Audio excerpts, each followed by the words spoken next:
What do people not take seriously enough? Saving and investing for retirement. I think a lot of people want to take it seriously, they just can't afford to. Saving for the future is difficult when you can't even afford the present. Heart disease. I have family members that spend hours and hours practicing shooting guns and planning for the remote chance of a home invasion, but are severely overweight, never exercise, and haven't been to the doctor in years. Agreed. I've recently been diagnosed with high blood pressure, and it was a pretty big eye-opener when I started researching it. There's a reason it's called a silent killer. Mental health. We all have mental health. If we don't look after ourselves properly, things can go very wrong. Local politics generally affect the lives of you and your family to a far greater extent than national politics, but since they aren't as flashy, they're generally controlled by retirees. Schools, roads, local environmental ordinances, and countless other important decisions are made at the local level. Unfortunately, it takes a bit of Googling to figure out what the structure of local elections are, and what issues local candidates care about, but everyone should do it. It can really help or harm your community. The problem I find is no one runs against them, so they are pretty much forced to be re-elected every time. On presidential elections, nearly half of the ballot for local stuff is only one person running. I wrote my cat in 1 year in frustration. No options. I know I could run, but I'm not suited for political office. Death. As in, less than a third of my friends over 40 years of age have even thought about getting a will drafted and notarized. You might be in good health now, but you might also get blindsided by a drunk driver on your way home from work. Who's going to get your stuff? Who's going to take care of your funeral arrangements? Do you want to be embalmed, cremated, or something else? And most importantly, who's going to delete your internet history? That's why no one's ever gonna get the password to my stuff. The importance of hand washing. Antibiotic resistance, greater than use the bathroom, greater than touch phone while using toilet, greater than put phone in pocket, greater than flush toilet, greater than wash hands, EU germs, greater than touch phone again, greater than eat while touching phone, greater than just suck tone dick. See you later, virgins. Climate change. Or we got plenty of time to deal with that 16 years later. Haha, Al Gore is such a goof 13 years later. Or fuck. People that tap their foot for 5 years and say, see? Scientists said the world was going to end, but I'm still doing great watching Netflix on my couch. Really don't understand the problem at hand, nor the dire future of the world. 1. That's not at all what scientists say, and most of these climate denier talking points are cherry-picked and exaggerated. 2. The climate is changing, even if it's not perceptible from your living room. The Midwest, most of America's farmers, has been ravaged by unprecedented flooding, droughts, and degrading soil quality. Wildfires are increasing rapidly. Hurricanes and inclement weather are becoming more powerful.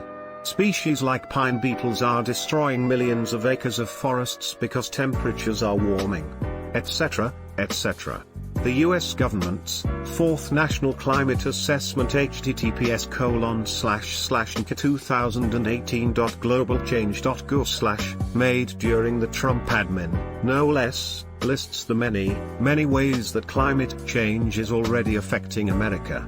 It doesn't shy away from placing the blame on humans either. Greater than Earth's climate is now changing faster than at any point in the history of modern civilization, primarily as a result of human activities. The impacts of global climate change are already being felt in the United States and are projected to intensify in the future. Greater than greenhouse gas emissions from human activities will continue to affect Earth's climate for decades and even centuries. NASA's website on scientific consensus regarding climate change https://climate.nasa.gov/scientific consensus. 3. The climate and biosphere change on huge time scales. If we stopped all emissions today, the planet would warm for hundreds, if not thousands of years. This is a great article explaining why https://theconversation.com/ if we stopped emitting greenhouse gases right now, would we stop climate change? 78882. People that scoff at imperceptible changes in their lives are really displaying their ignorance of Earth's natural processes and are basically spitting in the face of future generations. Their vote. Privacy. The fact you can get serious compensation if you or a loved one have been diagnosed with mesothelioma.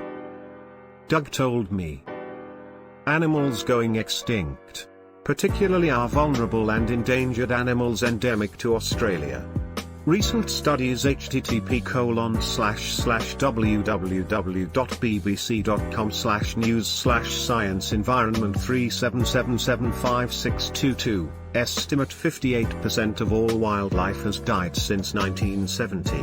The UN has warned 1 million species are at risk of extinction. https://www.nationalgeographic.com/environment/2019/05/IPBES Biodiversity Report warns 1 million species at risk/. We are in an extinction event that is 10 to 100 times. https://n.wikipedia.org/wiki/holocene_extinction, the rate of any other extinction on Earth, save the giant impact event. It seems like an exaggeration, but it isn't. We are currently undergoing, at least, the second fastest extinction in the planet's history. Holy hold the fuck up, 58%? Jesus Christ, I didn't know it was that bad. Their own education. If you're uneducated AF and you know it, clap your hands. Clap clap. Men being raped. I agree. In general, rape victims aren't taken seriously enough, or are told they deserved it because they were drinking/wearing skimpy clothes, etc., and their rapists get away with it. What their current actions can do to their futures. Good or bad. You know you're telling this to all of the people sitting on the toilet for an hour as they browse to Reddit post on their phone. Drinking culture. People think it's okay to go out and get wasted 2 to 5 times a week, and it's just the norm. You are literally pouring poison into your body that will eventually cause irreparable damage. And when you make the choice not to drink, people act like it's a personal insult to them. I've had many occasions when I've been offered a drink and I refuse and the person tries to force me to drink it, or in a group setting when everyone is drinking, multiple people will come up to me and act annoyed that they have never seen me drink. It drives me up the wall. I don't mind if others drink, but in the end it's not a healthy pastime and I don't want to do it to myself. People should respect that. Physical health. It's amazing to see how ignorant or careless people are when it comes to exercise and nutrition. The level of childhood obesity, lifelong illnesses and mental health issues linked to inactivity is scary. You're not required to train and eat like an elite athlete to be healthy. But small changes in diet and introducing a small amount of exercise can make a huge difference to your life and your future prospects. Literally 2 hours a week is enough. If that's too much of a time investment for you, you have bigger problems. Moving water. A real answer. 3 inches of moving water is enough to knock you off your feet and drown you. Distracted driving.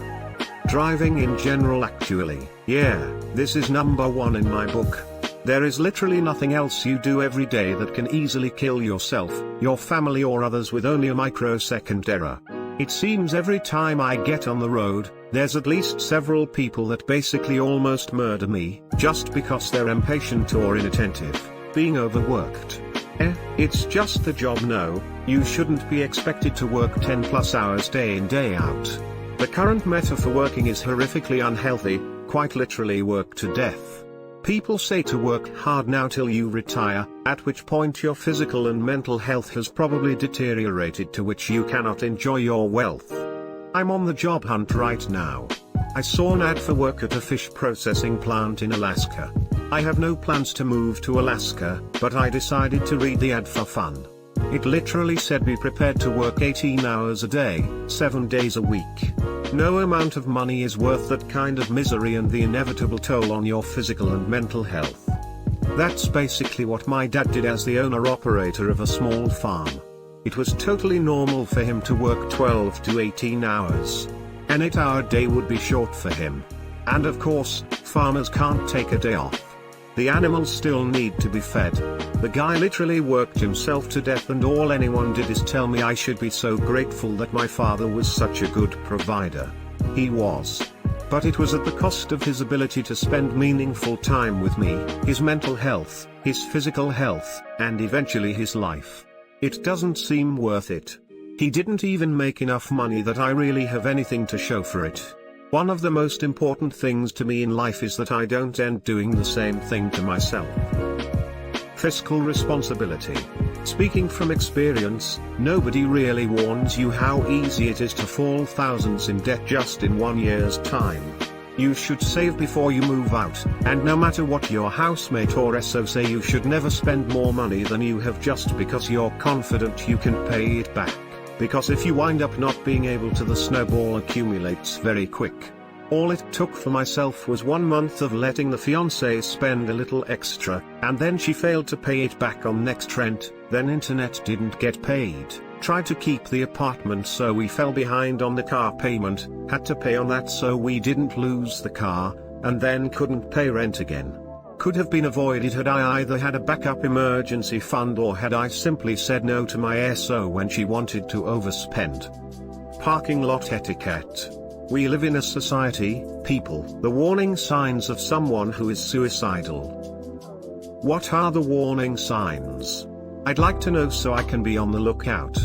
Low self-worth, a sense of serenity that has come out of nowhere, physical deterioration, not acting like their usual self. Their knees. Once they're buggered, you can kiss your mobility and independence goodbye, or you can spend huge sums of money on surgery. Look after them, you only get one set. Oh man, I hear you on this one. My only predicament, how does one take better care of their knees? Don't do superhero landings. But on a more serious note, if you have to kneel while working, make sure you grab any PPE going. It doesn't matter if some twerp says you are pussy for wearing knee pads on a construction site, you'll be able to dance around their walking stick later in life. Their physical health. Many people are ignorant to the fact that our bodies are machines that need to be maintained. All the neglect will cause our bodies to break down, in the form of sickness and disease. We aren't supposed to be living sedentary lifestyles. Agreed. Our bodies were designed to be mobile. Flossing habits. I really wish kids would stop with that goofy dance. They can dance if they want to. How crippling that can be. That was what I wanted to say. For work, I counsel people with low income who are in debt and try to help them get out of it. People really underestimate how hard serious debt can be to live with. People also usually think they can figure it out by themselves and end up asking for help super late, or else they just didn't want to think about it. Usually that just makes things harder. I hear people say, I wish I had dealt with this years ago, almost every single day. Illnesses and disabilities they cannot see. It's all in your head. Yeah, turns out that my head controls everything else in my body. It's funny. Mental illness is stored in the balls. The decline of the bee population. I agree. I work at an elementary school where there are bee traps set up all around to kill them because the bees scare the kids. The bees starting moving in once houses started being built around the school and the fields were destroyed. A couple kids were stung, parents complained, and now hundreds of bees die every week here. I brought it up to the principal, but she said it was necessary because of school safety. It breaks my heart when I see the bees trying to get out of the traps, but they never will. Maybe talk with a local bee farmer/harvester, not sure of the official term, to see if there are non-lethal trap options. Then talk with the school board about allowing the farmer to take them. Eating disorders. Eating a burger won't magically make me not anorexic. As a former anorexic, a burger won't stop you from being anorexic, but it can get you through today alive. And your best chance at getting through tomorrow is to get through today. Hugs. Not littering. It breaks my heart how little people care. Why is it still considered acceptable to toss cigarette butts on the ground? Every time I see this I immediately know that person is a complete piece of shit. Put it out, and find a garbage can.